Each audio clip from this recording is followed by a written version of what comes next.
You know, I've been working on this project for about 4 years now, and a couple of guys in my department have been saying to me, you know, Paul, what is an energy storage system? And I give them this whole elaborate answer about, well, it's got this, and it's very technical, and all these different things.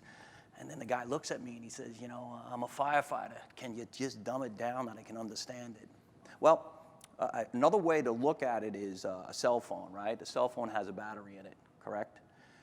If you look at your cell phone, you charge that cell phone, that battery is actually becoming the energy storage for that phone.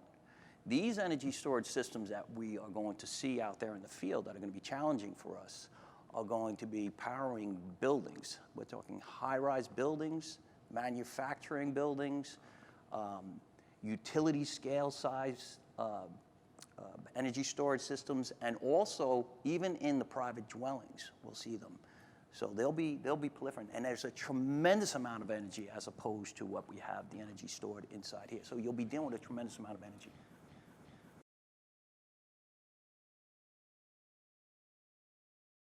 Lithium-ion technology isn't new. It's been in the marketplace 30, 40 years, Paul, like that.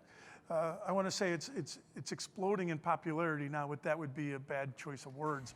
But no, we're just seeing, we have 10,000 manufacturers in China that are bringing their products to the U.S. So we have manufacturers here in the U.S. So we're going to see them from cell phones to laptops to larger systems such as the electrical vehicle. We're seeing some manufacturers that actually, and these products do have a shelf life or an end life use, such as an electrical vehicle. Once that vehicle can no longer travel 250 miles on that battery, they look to replace that. Well, that battery still has energy, so that manufacturer or someone wants to now repurpose it into the marketplace. So we're seeing efforts to take car batteries, end of life, then repurpose it into residential settings. So it would replace your generator as a backup power system. Again, that's another way for us to develop a standard to make sure that it's safe.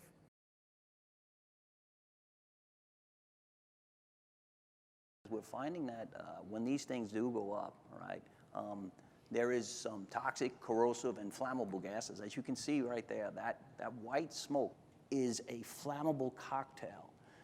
That flammable cocktail is a concern for us. When it reaches its ignition point, we could have a deflagration. And if you have a deflagration inside a building, that's a major concern for structural stability, because the ultimate goal of this is to get these things inside of buildings, because in my area, we're just too congested to put them outside. We're still trying to figure out what's in that smoke, as Paul was talking about.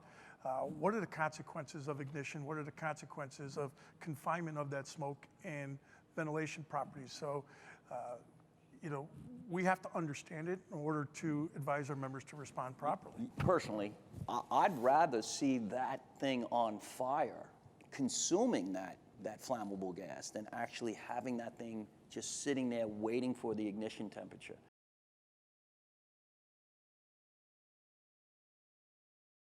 The SDS sheets, or the safety data sheets that go with them, they're actually saying in that firefighter section, it says use foam, use appropriate extinguishing agent for this particular lithium-ion battery.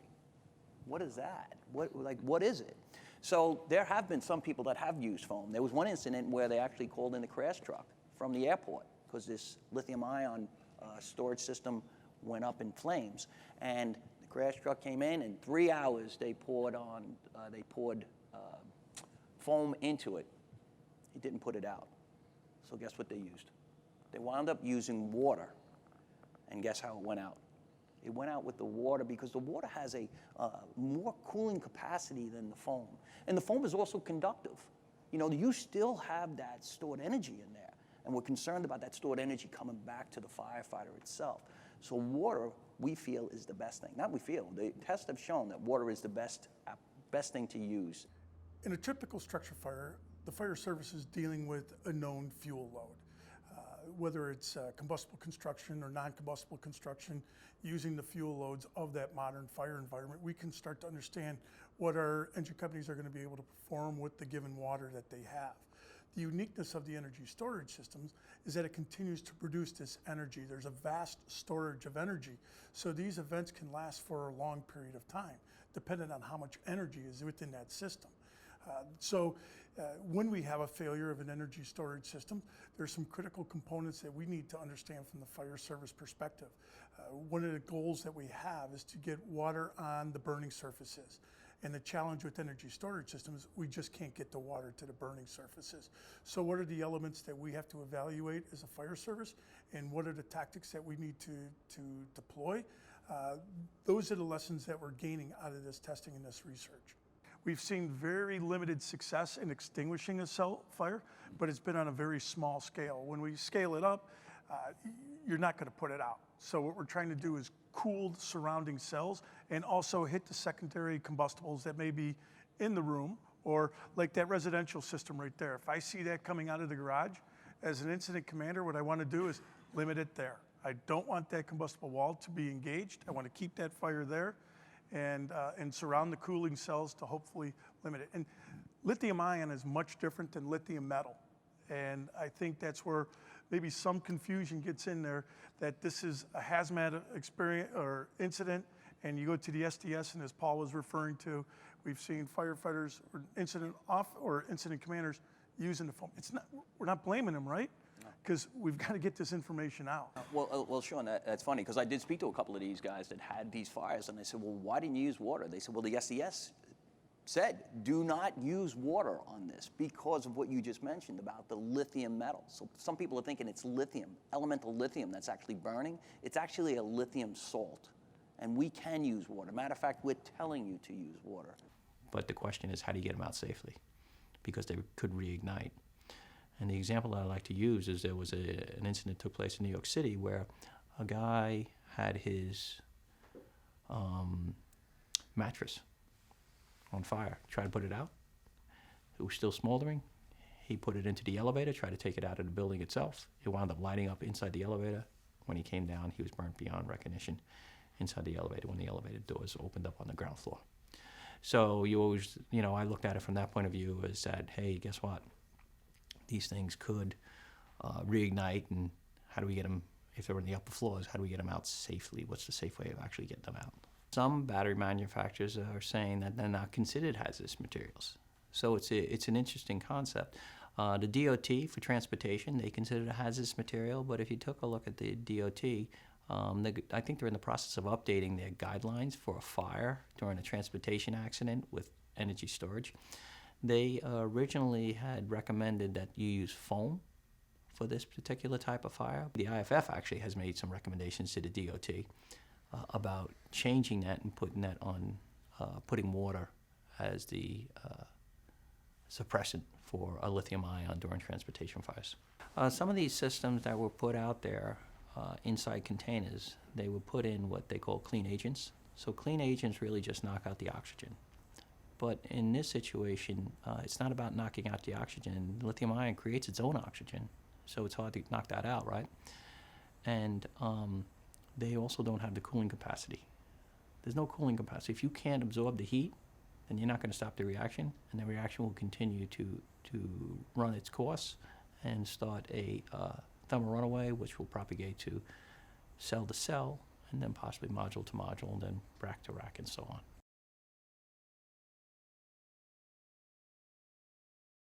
So our natural reaction after we extinguish a fire is to overhaul it and make sure we get down to the deep sea of the fire. The difference with energy storage, it's that stranded energy that we have to worry about. So after you extinguish or you think it's extinguished, the one thing you don't want to do, as Paul mentioned, you don't want to take your metal tools and start pulling that apart.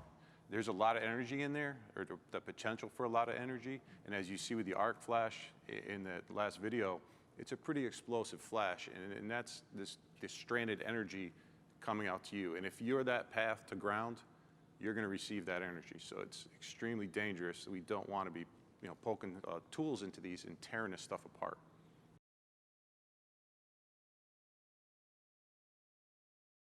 The problem with renewable energy in the United States was that it wasn't feasible for the energy storage systems or the battery technology that we have.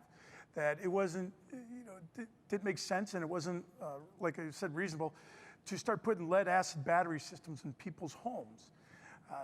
If we could solve that technology, that battery technology, he believed renewable energy will take off in the US. And I think the industry believes they have solved that technology, and it's these lithium-ion batteries that can store an incredible amount of energy in a very small space, especially comparatively to a lead acid or some other type of battery system. They need to have some sort of decommissioning plan. What happens if they go on fire? Who's going to take them out? Who's responsible for that? So all these questions are still out there that still need to be addressed, and it is a concern.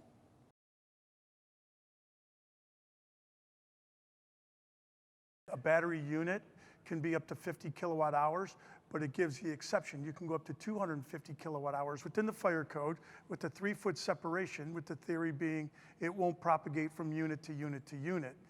And also with the 1-hour fire separation within the room itself. So in the residential market, we got it in non-habitable spaces, which other countries like Australia and New Zealand, they're finding these batteries in the basement of homes. They're finding it underneath steps, and all of a sudden they're making entry and bam. But it's only with that involvement in the codes, and not just at the national level, but at that local level, you got to be aware of what are the restrictions, what are the requirements, and it's continuously to develop because we're doing the research. This is the first of its kind, from what I understand. This is an online course that the NFPA had got a grant to put together, and it gets into the different things that we kind of discussed here today. It's kind of an interactive thing.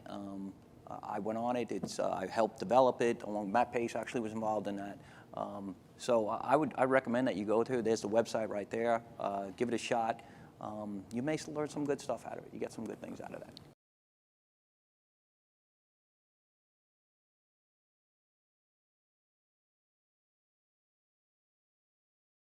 But as we start to advance through this video, you start to see the consequences of the failure of the individual cells, which then starts to propagate. And this isn't being just confined. At this point, the director of this laboratory, I think, was getting a little nervous, but you can start to see the electrolyte being projected across the room. So this has obvious consequences to that kid that may be playing in that room. The secondary combustibles that are in that room could be igniting, which is going to drive the internal temperature up, and then that battery casing is going to fail. And you can see the electrolytes burning tremendous. It's a tremendous amount of heat that's being created, and it's under pressure. This is the most reliable way to force it into runaway in a short time period, but we could see a manufacturing defect, something as simple as a speck of dust being on the membrane or the separator. An internal short circuit or damage. If you dent that battery, it may not happen right away, but it creates a friction point, which then starts to drive that internal temperature up, and then you get to that critical temperature where that battery just takes off. Okay.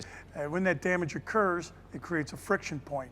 Then internal temperature starts to drive, and when you start to get over 165 degrees F, you can start to lead to what we determine to be thermal runaway, where that internal temperature of that battery continues to increase. And as we know with the Firefighter Safety Research Institute's research, heat creates pressure. And so you're creating that internal pressure. And here, you start to see it. This is a residential energy storage system. You see that internal temperature starting to rise. You start to see the smoke. As that temperature rises, that pressure rises, and then that battery casing, that cellular casing, is going to fail. When that fails, now it can release the electrolytes that are inside. That pressure hopefully ignites instead of filling up that confined space with all this smoke. And then as that cell fails and burns, what does it do to the surrounding cells? Well, it starts to drive their internal temperatures up, and then you start to have propagation from cell to cell to cell to cell. And that's the challenge for us. We have a couple of methods or approaches that we can take right now. What we're trying to do is use as much water as you can deliver, because you want to keep the surrounding cells from propagating into this thermal runaway. And I think here in just 2 minutes, we're going to see actually how it transitions to flame. And this is a responsible manufacturer that is testing their product. And that's what we want. We want their manufacturers to test their product to failure, because you start to understand the critical points of failure. NTSB, the National Transportation Safety Board, has a saying, right? Everything will fail. So you test a failure, and then you engineer back. So we like to see this. We like to see a manufacturer sharing their information, their proprietary information with us, because now we can see what happens with this residential energy storage system. And to your point, Jim, also for a responding firefighter, when we were able to get in the code that these have to be in non-habitable spaces such as a garage. If you start to see strange fire behavior coming out of that garage, it should be telling you, hey, I've got something that I need to address. I've got something different here, and you may be having these energy storage systems.